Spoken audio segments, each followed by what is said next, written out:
एक ऐसा स्टूडेंट जिसने सालों से फोन को टच नहीं किया है, शादियों में जाना बंद कर रखा था, 5 बजे उठकर के सुबह पढ़ने बैठ जाता था, कोचिंग, टेस्ट सीरीज, तनाव, प्रेशर सब झेल लिया और एग्जाम देने के कुछ दिन बाद उसे पता चलता है कि एग्जाम ही रद्द हो गया। यही कारण है कि इस समय देश भर में लाखों स्टूडेंट्स और उनके परिवार जो हैं वो असमंजस में, चिंता में, उदास है।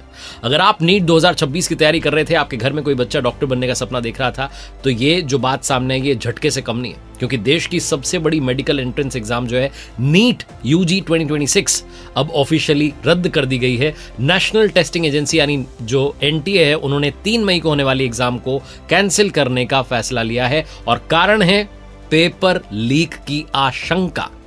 क्या है पूरी कहानी, डिकोड करते हैं। आप देख रहे हैं दुनियादारी, मैं हूं आरजे कार्तिक। अब कब होगी परीक्षा, सब कुछ आपको बताते हैं। नेशनल टेस्टिंग एजेंसी यानी एनटीए ने कहा है कि 3 मई की एग्जाम तो कैंसिल हो ही गई है, साथ ही ये भी बताया कि परीक्षा दोबारा कराई जाएगी, छात्रों को फिर से रजिस्ट्रेशन नहीं कराना होगा, पुराने एग्जाम सेंटर्स ही रहेंगे, नए एडमिट कार्ड जारी किए जाएंगे और स्टूडेंट्स की जो एग्जाम फीस है वो भी वापस की जाएगी। मामले की जांच अब सीबीआई यानी सेंट्रल ब्यूरो ऑफ इन्वेस्टिगेशन करेगी। असल कहानी कहां से शुरू होती है? वो शुरू होती है राजस्थान से।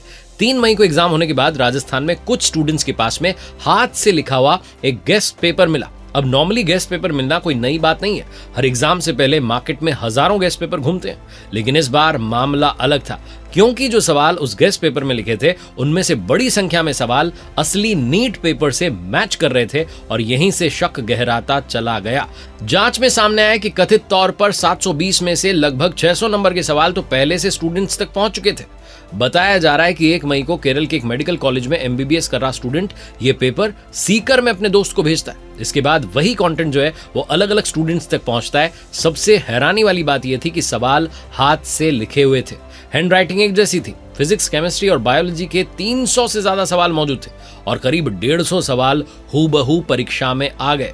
अब एक्सपर्ट्स कह रहे हैं कि कुछ सवाल मैच होना सामान्य हो सकता है, लेकिन इतनी बड़ी संख्या में सवालों का मैच होना ये बेहद असामान्य बात है। 10 मई को राजस्थान की जो एसओजी स्पेशल ऑपरेशन ग्रुप है उसकी एंट्री होती है। देहरादून, सीकर और झुंझुनू से 13 संदिग्धों को हिरासत में लिया जाता है। इनमें करियर काउंसलर भी शामिल बताया जा रहा है जो सीकर के कोचिंग इंस्टीट्यूशन से जुड़ा हुआ है। अब जांच एजेंसियां social media chat, call records, digital trail और पैसों के लेन देन सब कुछ खंगाल रही है। सवाल सबसे बड़ा यह है कि क्या सच में पेपर लीक था, क्योंकि अभी तक एजेंसीज ये तय करने की कोशिश कर रही थी कि ये सिर्फ गेस्ट पेपर था या फिर असली पेपर लीक हुआ था। लेकिन जब इतने सवाल मैच होने लगे तो सरकार ने रिस्क लेने की बजाय पूरी परीक्षा ही रद्द करना बेहतर समझा। एक और फैक्ट ये कि 2024 में भी नीट यूजी परीक्षा विवादों में रही थी। उस समय बिहार और झारखंड में पेपर लीक की जांच हुई थी।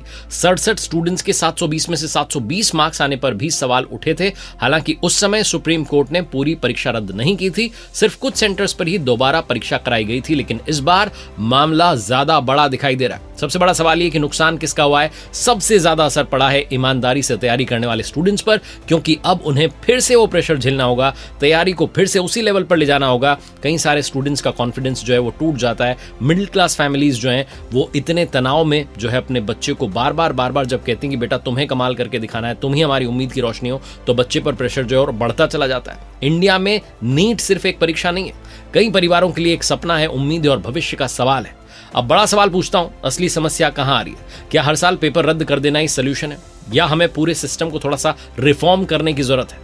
क्योंकि जब बात आती है इतनी बड़ी कंपटीशन की, तो एक तरफ स्टूडेंट्स मेहनत कर रहे हैं, दूसरी तरफ कुछ लोग जो है पेपर लीक को अपना बिजनेस बना रहे हैं। एक्सपर्ट्स सुझाव दे रहे हैं कि डिजिटल सिक्योरिटी मजबूत की जाए, ट्रांसपोर्ट सिस्टम जो है पेपर वाला वो बदला जाए, एआई बेस्ड मॉनिटरिंग हो, एनक्रिप्टेड क्वेश्चन पेपर सिस्टम लागू हो और सबसे इंपॉर्टेंट, दोषियों को जल्द से जल्द और कड़ी सजा मिले। क्योंकि अगर कार्रवाई धीमी रहेगी तो हर साल लाखों छात्रों का भरोसा टूटता रहेगा। फिलहाल नीट 2026 की नई तारीखों का इंतजार किया जा रहा है, लेकिन इस पूरे मामले ने एक बार फिर से सवाल खड़ा कर दिया है कि क्या इंडिया में सबसे बड़ी प्रतियोगी परीक्षाएं पूरी तरीके से सुरक्षित हैं?